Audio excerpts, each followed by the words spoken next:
భారతదేశ చరిత్రలో డాక్టర్ బాబాసాహెబ్ అంబేద్కర్ ఎదుర్కొన్న అవమానాలు మరెవరూ ఎదుర్కొనలేదని కేంద్ర హోంశాఖ సహాయ మంత్రి బండి సంజయ్ కుమార్ అన్నారు. ఎన్ని అవమానాలు ఎదురైనా అడుగడుగునా హేళనకు గురైనా వాటినే సోపానాలుగా చేసుకుంటూ అనుకున్నటువంటి లక్ష్యానికి చేరుకోవడంతో పాటు తన చదువునంతా సమాజ శ్రేయస్సుకు అనగాడిన వర్గాల వారికి అభ్యున్నతికి దారపోసిన మహనీయుడు అంబేద్కర్ అని కొనియాడారు. చిన్న సమస్య అవమానాలు ఎదురైతే లక్ష్య సాధన నుండి పక్కకు తప్పుకుంటున్న నేటి తరానికి అంబేద్కర్ జీవితమే స్ఫూర్తిదాయకమన్నారు. అంబేద్కర్ను దళిత జాతికే పరిమితం చేయాలని కాంగ్రెస్ కుట్ర చేసిందన్నారు. నిజానికి భారత జాతికి అంబేద్కర్ దేవుడని అభివర్ణించారు. ఆ మహనీయుడి చరిత్రను నేటి తరానికి తెలియజేసేందుకే సామాజిక సమరసత దినోత్సవాల పేరుతో కార్యక్రమాలు నిర్వహిస్తున్నామని చెప్పారు. డాక్టర్ బాబాసాహెబ్ అంబేద్కర్ జయంతి ఉత్సవాలను పురస్కరించుకుని బీజేపీ జిల్లా శాఖ ఆధ్వర్యంలోని కరీంనగర్లోని శుభమంగళ గార్డెన్స్ లో నిర్వహించిన సెమినార్లో బండి సంజయ్ ప్రసంగించారు. ఈ కార్యక్రమంలో బండి సంజయ్తో పాటు మాజీ ఎమ్మెల్యే బొడిగే శోభ, జిల్లా అధ్యక్షులు గంగాడి కృష్ణారెడ్డి, మాజీ మేయర్ సునీల్ రావు, మానేరు అనంతరెడ్డి, దేవేందర్ రావు, అడవి కుమార్, డాక్టర్ గంగాధర్, రాజేందర్ రెడ్డి, సోమిడి వేణు తదితరులు పాల్గొన్నారు. ఈ సందర్భంగా బండి సంజయ్ చేసిన ప్రసంగం పూర్తి పాఠం వివరాలు. అంబేద్కర్ పాడిన అవమానాలు ఎవరూ పడలే. అవమానాలను అధిగమించి ఉన్నత విద్యను అభ్యసించి సమాజ మార్పుకు తీవ్రంగా యత్నించారు. మళ్ళొకసారి రిపీట్ ఇది. అంబేద్కర్ పడిన అవమానాలు ఎవరూ పడలేదు. అవమానాలను అధిగమించి ఉన్నత విద్యను అభ్యసించి సమాజ మార్పుకు తీవ్రంగా యత్నించారు. అంబేద్కర్ను దళితులకే పరిమితం చేయాలని కాంగ్రెస్ కుట్ర చేసింది. కానీ అంబేద్కర్ కొందరివాడు కాదు, అందరివాడు. సమాజానికి ఆరాధ్య దైవమయ్యాడు.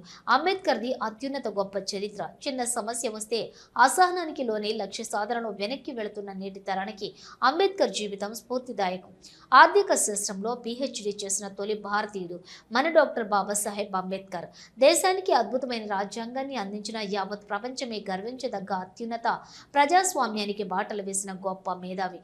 ఇవాళ మనం ఇక్కడ ఎంత స్వేచ్ఛగా మాట్లాడుకోగలుగుతున్నామంటే అది అంబేద్కర్ రాసిన రాజ్యాంగం చలువే. దళిత బడుగు బలహీన వర్గాల బిడ్డలంతా రిజర్వేషన్ల ఫలాలు అనుభవిస్తున్నారంటే ఆయనే కారణం.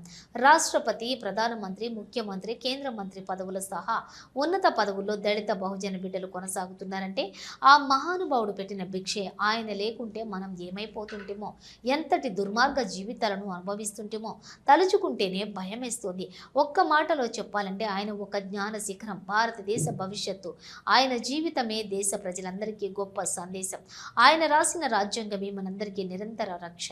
అంతటి గొప్ప మహనీయుడు పుట్టుక నుండి చనిపోయేదాకా జీవితం అంతా కష్టాలే, అడుగడుగున అవమానాలే. అత్యంత నిరుపేద దళిత కుటుంబంలో పుట్టి తినడానికి తిండి లేక అల్లాడిండు.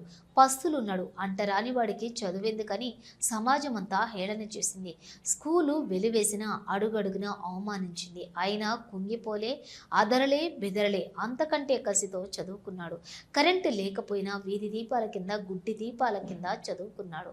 ఒక్క పూట తిండి తింటూ చదువుకున్నాడు. ఉన్నత విద్యకు పైసలు లేకుంటే బరోడా మహారాజ్ దగ్గర 10 ఏళ్ల పాటు పనిచేస్తానంటేనే ఆ చదువుకు పైసలు ఇస్తామంటే ఒప్పుకున్నాడంటే చదువు మీద ఎంత మక్కువ అర్థమవుతుంది. ఇవాళ ఆ చదువే మనందరికీ దారి చూపిస్తోంది, మన జీవితాల్లో వెలుగులు నింపుతోంది. అంతటి మహనీయుడిని కాంగ్రెస్ పార్టీ జీవితాంతం అనేక అవమానాలకు గురి చేసింది. బ్రిటిష్ పాలనను మించి అవమానించింది. అంబేద్కర్ చరిత్రను తెరమరుగు చేసేందుకే అడుగడుగునా యత్నించింది. ఆ జ్ఞాన శిఖరాన్ని దళిత జాతికే పరిమితం చేయాలని చూసింది. చరిత్ర అంటే డూప్లికేట్ గాంధీ కుటుంబానిదే అన్నట్టుగా విపరీతమైన ప్రచారం చేసుకుని ఆయనను తక్కువ చేసింది. ఆర్టికల్ 370 దేశానికి మంచిది కాదని, ఒకే దేశానికి 2 చట్టాలు కరెక్ట్ కాదని అంబేద్కర్ తీవ్రంగా వ్యతిరేకిస్తే ఆయనను అవమానిస్తూ ఆ ఆర్టికల్ను ఆమోదించింది. హిందూ సంస్కృతి బిల్లును ఆమోదించింది. హిందూ కోడ్ బిల్లును ప్రవేశపెడితే అడ్డు తగిలి అవమానించింది.